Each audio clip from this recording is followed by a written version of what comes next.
History unfolded here in New York City Tuesday night as Democratic socialist Zohran Mamdani carried out a stunning upset, defeating Andrew Cuomo in the New York City Democratic mayoral primary.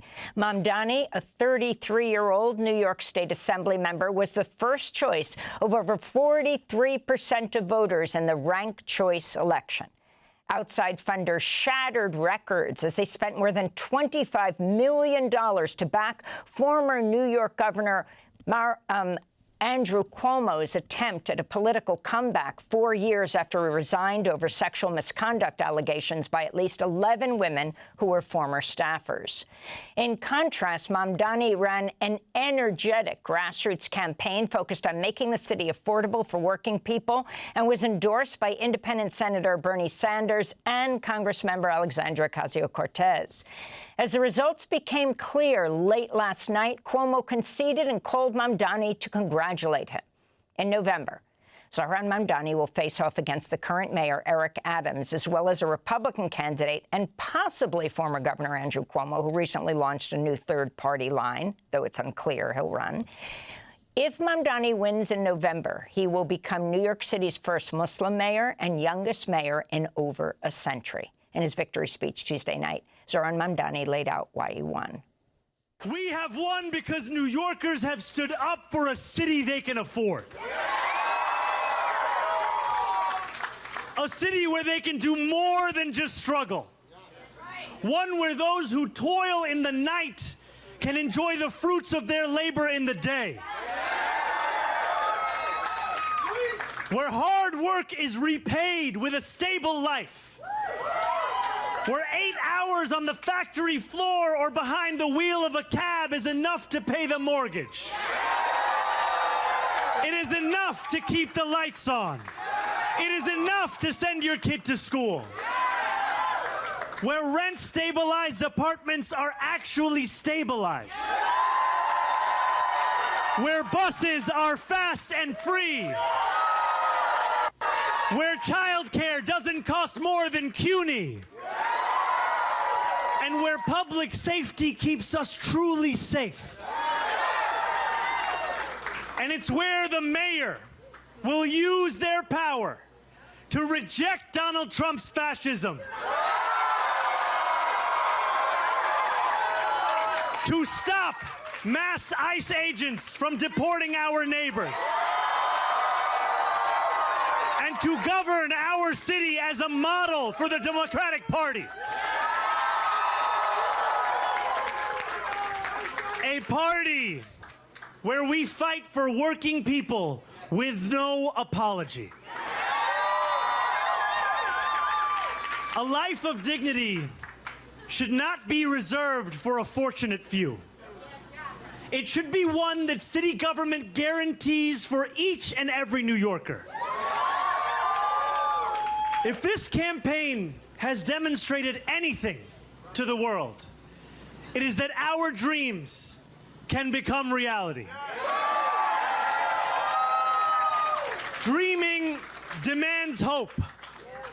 And when I think of hope, I think of the unprecedented coalition of New Yorkers that we have built.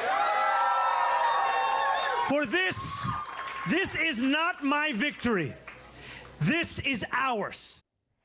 That's Democratic socialist Zohran Mamdani speaking at his victory party last night after he defeated former Governor Andrew Cuomo in the New York City Democratic mayoral primary in what some are calling a political revolution.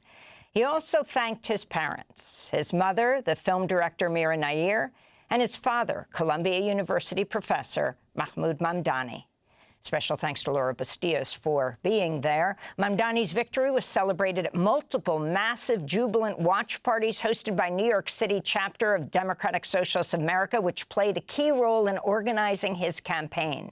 Meanwhile, the Working Families Party endorsed 4 candidates in a strategy to beat Cuomo, with Mamdani as #1, and said they would refuse to offer Cuomo the Working Families Party ballot line even if he became the Democratic nominee. That will not be an issue now. For more, we're joined by Moe Mitchell, the National Director for the Working Families Party, based here in New York. We last spoke to you during our coverage of the DNC, the Democratic National Convention in Chicago. Can you respond to Mamdani's upset victory and the surge of grassroots support, especially young people, as he walked from one end of Manhattan to the other?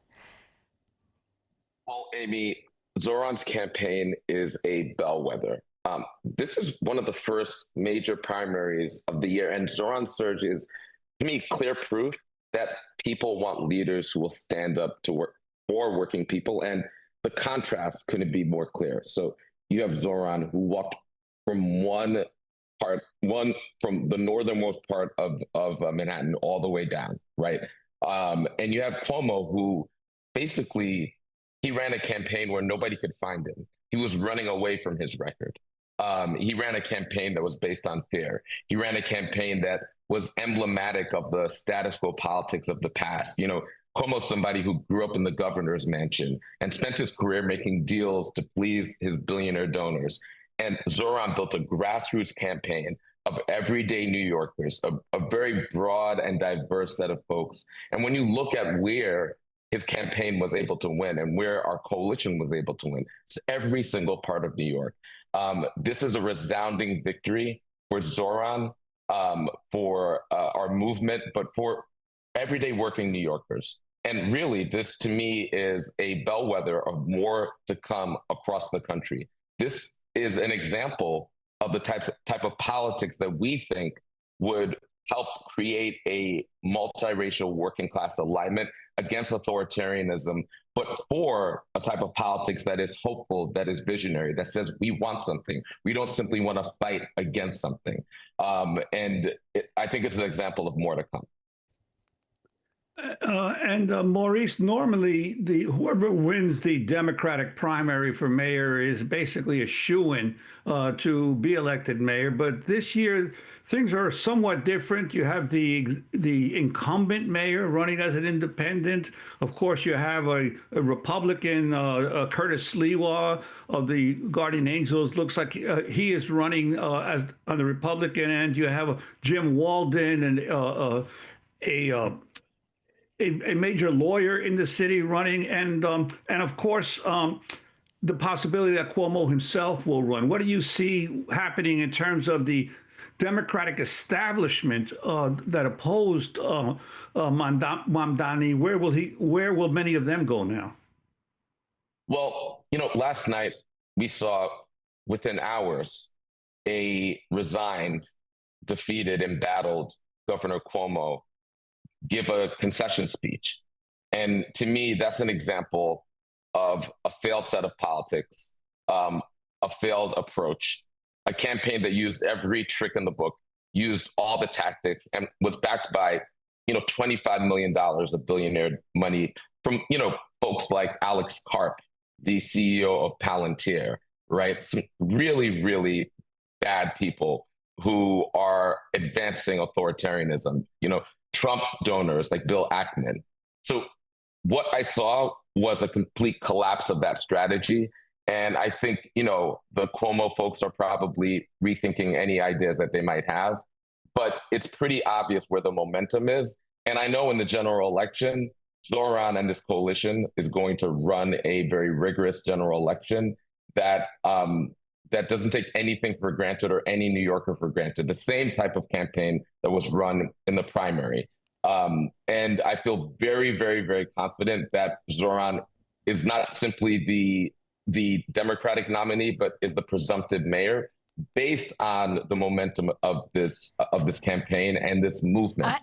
This is one of the most exciting electoral movements of our era. I think, Mo, that no one can deny that Zohran Mamdani made quite a splash. You're right. As the next mayor of New York City, let's plunge into the details. So that was the video of Zohran Mamdani jumping into the Atlantic Ocean in his suit, saying, "I'm freezing the rent." I want to end with Zohran Mamdani himself and another part of his speech. Of course, we're going to talk about this over the next weeks as we lead into the November election.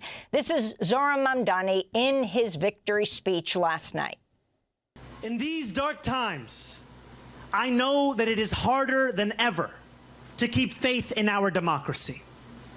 It has been attacked by billionaires and their big spending, by elected officials who care more about self-enrichment than the public trust, and by authoritarian leaders who rule through fear. But above all, our democracy has been attacked from within. For too long, New Yorkers have strained to find a leader who represents us, who puts us first. And we have been betrayed time and again. After so many disappointments, the heart hardens. Belief becomes elusive.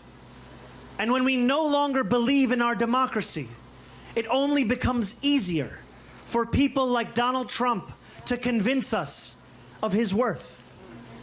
For billionaires to convince us that they must always lead.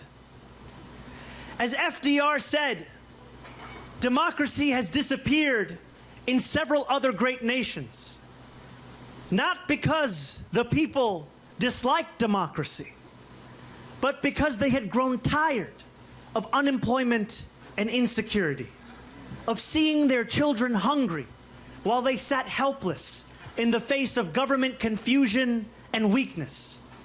In desperation, they chose to sacrifice liberty in the hope of getting something to eat. New York, if we have made one thing clear over these past months, it is that we need not choose between the two. We can be free and we can be fed. We can demand what we deserve. And together we have built a movement where everyday New Yorkers recognize themselves in our vision of democracy. Thanks for watching Democracy Now! On YouTube. Subscribe to the channel and turn on notifications to make sure you never miss a video. And for more of our audience-supported journalism, go to democracynow.org, where you can download our news app, sign up for our newsletter, subscribe to the daily podcast, and so much more.